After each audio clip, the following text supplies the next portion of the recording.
What's up, YouTube? It's your boy Steve from Printer Gang Investments, back with another video. Now, we're going to get back to doing deep dives on AI, doing portfolio updates, talking about trades. And we're talking about trades in this video. But in this video, I actually want to talk about 4 of my top non-AI picks and trade/investments I'm interested in right now. So, it's 4 stocks that I like, 3 long and 1 potential short. So first, let's start with what I feel like is actually going to be one of the easiest opportunities of this AI age. I was talking to a friend. I've been helping him manage his portfolio like for years, helped him get in Palantir at 10, helped him buy a lot of other stocks. He made a lot of money. But Ford recently beat earnings, and he finally broke even on Ford after holding it for some years. So he asked me, Steve, I want to sell my Ford. What should I put it into? I gave him one simple answer: JP Morgan and Goldman Sachs, man.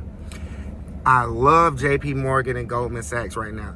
They're a little expensive because, you know, the stock market's right. We're at all-time highs. But I've been listening to a lot of analysts. Tom Lee's been saying a lot of things. And one of the main blue cases for AI is that it's going to help these businesses increase their profit margins. It's going to help these businesses save money and be more efficient. You see what I'm saying? While also driving up productivity. And a lot of companies are going to benefit. And eventually, I really feel like at the end, a lot of the more traditional companies will seriously benefit, like the grocery stores of the world. Even a stock like Ford. We're seeing a lot of regular companies starting to beat earnings, and people are starting to wonder, is this AI in control? So what I'm thinking is, and not just me, what's going on is the banks are going to be one of the first sets of non-AI companies to seriously benefit from AI.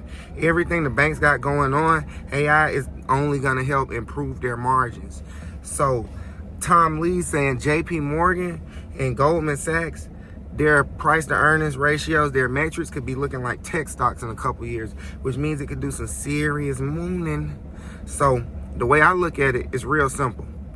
If the thesis doesn't play out, you got JP Morgan and Goldman Sachs, 2 classic companies. Everybody knows that. Half of us bank there, you know, JP Morgan, of course. A lot of us rich bank at Goldman Sachs, though. But they pay a dividend. It's a classic company, and they're saying that if margins improve and expand and costs come down, those companies are going to start beating earnings at a rate we never seen before. It's going to catch everybody off guard, and those stocks might potentially do way more percent than they normally do. So I like it because it's a safe long-term hold, but you got the potential to really make some serious money if they start really saving money with AI. So that's my favorite pick right now because it's safety and you get possibly an AI tailwind on it. Now, next pick. I said this in one of my last videos, UNH. You know, Warren Buffett went on and bought UNH. I had been watching UNH since the initial drop. Wish I shorted it during the initial drop. But we finally decided to get in at 300. I think at the time of this recording, it's trading like 350, 360. I'm not looking at the chart right now. So I bought some call options. I'm up like 30, 40, 50%. I haven't checked them. But what people not understand about UNH is extremely undervalued after that sell-off, and for good reason, because they definitely got in trouble with the government. They might have been doing some foul things, but there's looking like with Trump in office, things are going to start turning around for them. They're fixing a lot of their problems, and it's just one of the most classic companies in the country. Half the country got United Healthcare Insurance. It's another play that's not going anywhere. It actually also pays a dividend, and it could double. It could possibly do more than double because they knocked it down so low. And just like Goldman Sachs and JP Morgan, I like UNH as well because you normally don't get the opportunity to make outsized returns on these safer stocks. So when they do give us that opportunity, you gotta grab it. You got to grab it. So that's where I'm at with UNH. It's not going to be my biggest position, but I like it because it gives me some diversification, gives me a little safety away from all the AI, all the build out, all the infrastructure. Same with JP Morgan and Goldman Sachs, even though they're tied into the AI situation. And last but not least, the short.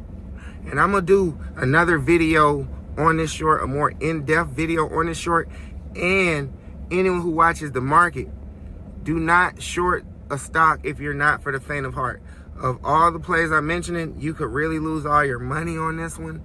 You know what I'm saying? I'm not gonna even go overweight on it. I might maybe put $1,000 on it, $2,000 of it over the course of maybe 6 months, something like that. Like something where if I lose it, I'll be okay, but something to where if I win, I will make some decent money. So basically the short thesis on DoorDash is simple. I've been thinking this for a minute because I used to work for DoorDash. You know, I quit because they kept dropping the pay, got other jobs, started trading more stocks. You know what I'm saying? But the whole time I was doing DoorDash, I was noticing that they were dropping the pay because of illegal immigrants coming onto the app, as well as they implemented a system that forces people to accept bad orders because they got an influx of illegal immigrants accepting bad orders. So long story short, a firm called Corporate research firm issued a short position and a short thesis on DoorDash. And now don't get it twisted, I'm on the retail side. You know, I done been in shootouts with the Bears. I made money on GameStop and AMC, so I'm far from a bear. But when people say things that make sense, you got to listen to them.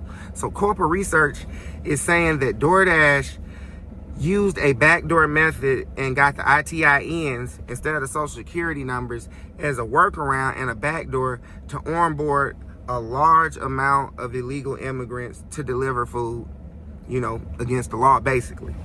And they did it to a scale that no other company did. Like, all those apps do have illegal immigrants working for them, but DoorDash seems to be the only one that, like, made it, let's see, what's the word I'm looking for? They made it a key part of their business model is the best word I could think of.